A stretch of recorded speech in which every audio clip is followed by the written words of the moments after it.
Hi, I'm Tinny from Mini Bowl Design, and today I'm out on the back deck again, and it's raining pretty hard. It rained off and on all night, and I think probably the crops could use it if things were pretty dry. They were irrigating a while back, but they've stopped now. Irrigating's expensive, so the rain is good. Our corn crop here in Maine looks real good. This year, all the way down through the fields, they planted corn. Last year they planted potatoes. They switch back and forth every year. And the corn is about 8 feet high and nice and green. Looks real good. The top's tasseled out. And I've been buying sweet corn at the markets, and it's been good.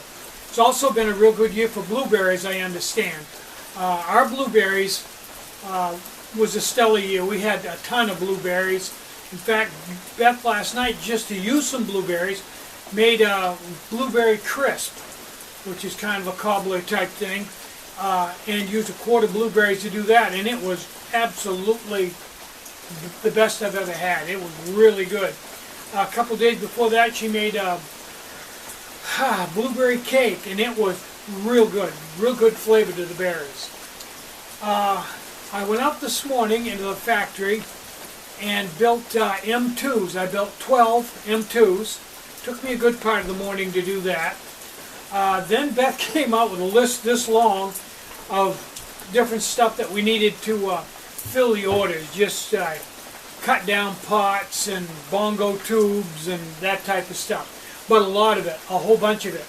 So I went in and looked at the orders. We had 6 orders from last night, and I think 3 of them were really big orders. One of them was 165, there was another one was 117. So really big orders. Now I've been watching what people are buying. I've been going in on my email. I get an email saying that a person paid me this much for an order, and then the next email after that, if you click on it, you can go down and see what they've been buying. And I've been selling a lot of baking rings, cut down pots for baking, 12 centimeter pots with 12 centimeter lids, and remotes and types of stuff like that, M2s, a lot of those for baking. And I guess my thought on that is, with all those darn baking videos I did, you know, I did them over and over and over again. I think I finally turned a lot of people on, at least a lot of my customers, to baking with the setup that I have, with the aluminum ring in the bottom and the cut down 10 centimeter in the 12 centimeter pot with a lid, and either a remote or just a regular stove with a regular nipple cap. But I'm selling a lot of those parts and pieces to bake, and I'm getting emails. People are having a lot of fun baking. I've come up with another stove I'm working on.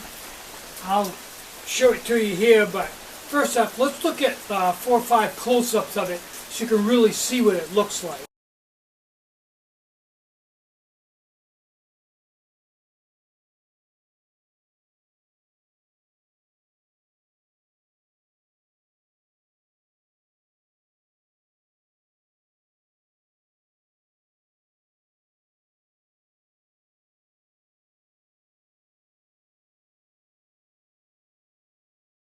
Okay, you can see that basically it's a safety-based stove, and it has a wick like an M1 or an M2 without the donut on it, which I'll get to in a minute.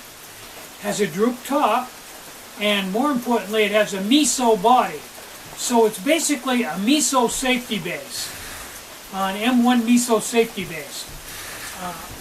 Now the nipple sets in far enough so it's all pretty much flush with the edge, so that it doesn't stick out like ones I've made in the past. And this is a deep safety base, so it'll hold a lot of alcohol. And the beauty of this design is, even if you run it over and run a lot of alcohol down the safety base and it catches on fire, because the silicone heat dam is completely inside of the stove and in no area anywhere where the flames can get to it, and also because of the bridge over the nipple, there's no way that the alcohol can get to the fuel line either. So you can really overfuel this stove and abuse it, and it won't hurt it a bit. I've run it on the bench, testing it. I've run, 6 or 8 ounces alcohol. I ran 4 ounces through it this morning. And with the wick pulled up and really, and I'm going to get to this wick in a minute, really fired right up to the max, it burns an ounce about every 18 minutes. So it's pretty good for baking. I did some baking with it. It seems to work quite well. Now, I'm starting to lean more towards using just a center wick and making it higher versus a donut wick. Because the donut wick is kind of hard to keep fueled up if you want a really hot stove. But if you make a tall center wick, you can run it on the remote and it'll stay fueled right up, no problem. If you want less heat, you can push the wick down inside of the stove more like that and get the heat down. So that's where I am with this stove. I'm not sure what to call it. I'm not sure what I'm going to put it in the store, but I kind of think this one's going to end up in the store. It's a pretty nice design, and it's pretty much foolproof. So I don't know if they call it the Miso SB, or I'll come up with some clever name for it. So that's what I'm up to today. I'm Tinny from Mini Bowl Design.